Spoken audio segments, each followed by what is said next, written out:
Hey everyone, and welcome to today's Explainer. I am absolutely thrilled you're here with us. So today we're opening up a really fascinating, though honestly kind of unsettling, file on human behavior. We're going to walk through 5 signs that you are being gaslit right now, and why you might not even realize it's happening to you. If you're into understanding the hidden mechanics of human interaction, and you want to arm yourself with the real tools to spot these covert psychological tactics, well, you're in the exact right place. Let's just dive right in. Okay, I want you to really let this question sink in for a second.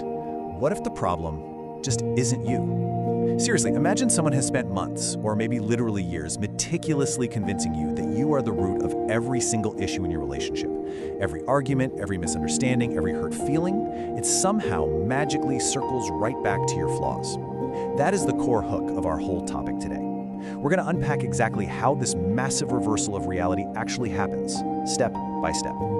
You see, when we talk about gaslighting, we're really talking about this dark archive of toxic manipulation. It's basically a specialized vocabulary of mind control and emotional abuse, but it's carefully packaged to look like everyday, normal interaction. It's not some explosive movie villain behavior, it's highly calculated. And to really understand it, we've got to break down the mechanics of how one person can just systematically dismantle the reality of someone else. So, gaslighting is this incredibly insidious form of psychological manipulation, and it works in total silence. That's what makes it so dangerous, right? It doesn't leave physical bruises, it doesn't make a loud noise or announce, "Hey, I'm manipulating you." It operates quietly in the background of your life, slowly and methodically replacing your actual reality with their distorted version of it. It's basically an invisible crime against your own perception. Let's look at sign number 1, the silent manipulation, questioning your memory. Picture this. You remember a conversation crystal clear.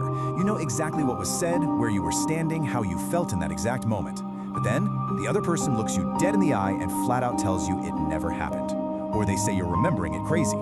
Eventually, victims of this tactic start keeping meticulous notes. They'll secretly record conversations or take screenshots of absolutely everything just to prove to themselves what happened. And why? Because somewhere deep inside, they've stopped trusting their own mind. Listen, you didn't just suddenly develop memory issues out of nowhere. That distrust was planted there deliberately. Healthy relationships simply do not force you into a state of chronic self-doubt. Moving on to sign number 2, the apology loop, apologizing constantly. Now this is where the manipulation fundamentally rewires your daily behavior. You start saying things like, "I'm sorry for being too sensitive," or "I'm sorry for overreacting." Gaslighters actively train you to take the fall for everything. Over time, you just learn that the only way to get some peace in the house, or to just stop a totally exhausting argument, is to just absorb the blame. And yeah, that includes taking the blame for the gaslighter's own toxic behavior. If you find yourself doing this, apologizing constantly just to end a conflict you didn't even start, you need to understand this. It is not a personality flaw. You are not just a weak person or a pushover. What you're actually exhibiting is a direct trauma response to chronic emotional manipulation. Your brain is literally just adapted to a hostile environment by using appeasement as a survival strategy. Which brings us to sign number 3, mental fog, feeling confused and mentally exhausted. This fog, it comes from the constant, everyday clash between what you know in your gut to be true and what you are forcefully told is true. When you're chronically gaslit, your brain is pushed into this relentless state of cognitive dissonance. It's like an engine revving in the red all day long, burning an incredible amount of mental energy just desperately trying to reconcile these two completely incompatible realities.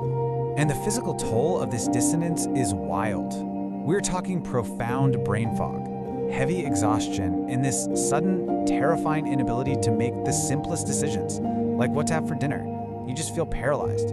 And what's truly tragic, and honestly kind of fascinating from a clinical standpoint, is that so many victims seek medical help and end up misdiagnosed with generalized anxiety or clinical depression. The doctor treats the chemical symptoms, completely unaware that the real root cause is actually the person sleeping right next to their patient. All right, sign number 4, the shield, making excuses for their behavior. You might catch yourself saying things to your friends like, "Oh, he didn't mean it like that," or "She was just super stressed out from work." As the toxic behavior inevitably spills over and your friends start to see it, you actually step up to become the first line of defense. It's a really cruel irony. You end up fiercely protecting the exact person who is systematically breaking you down. But why do you do it? Well, because the manipulator twists reality so effectively that you become entirely convinced the problem is everyone else's perception. You honestly start to believe your lifelong friends and your family are just misjudging the situation. The manipulator creates this total us against the world dynamic, isolating you further and further into their carefully constructed illusion. And finally, sign number 5, the end game. You no longer know who you are. This right here is the true erasure of the self.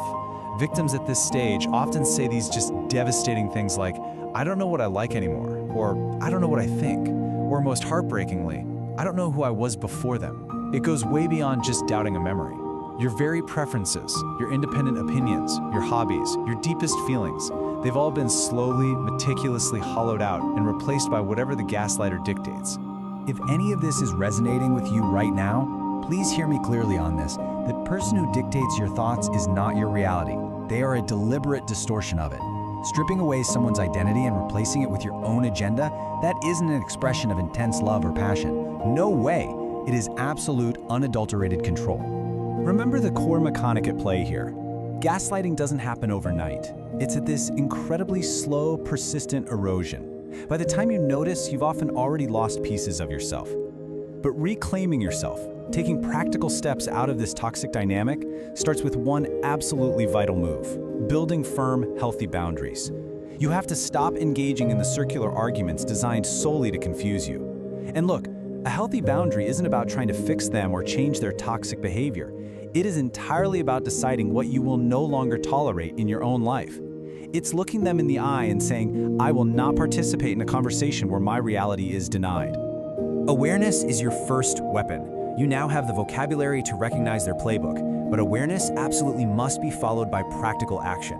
If you're caught in this cycle, you need real steps for getting out. Begin by quietly rebuilding your support network. Go reach out to those friends you were told misunderstood the situation. Start documenting your reality in a safe, private place to anchor yourself. Seek out professional therapy to help rebuild that self-trust. And above all else, create a safe physical exit strategy. Because the brutal truth is, you literally cannot heal in the exact same environment that is making you sick. So I want to leave you with this final provocative thought today. If you recognize these 5 signs in your own life, I really want you to ask yourself, who were you before them? What did that person love? What did that person value? Take that question with you today. Thank you so much for joining me in this explainer. Keep learning, keep building those healthy boundaries, and I will see you in the next one.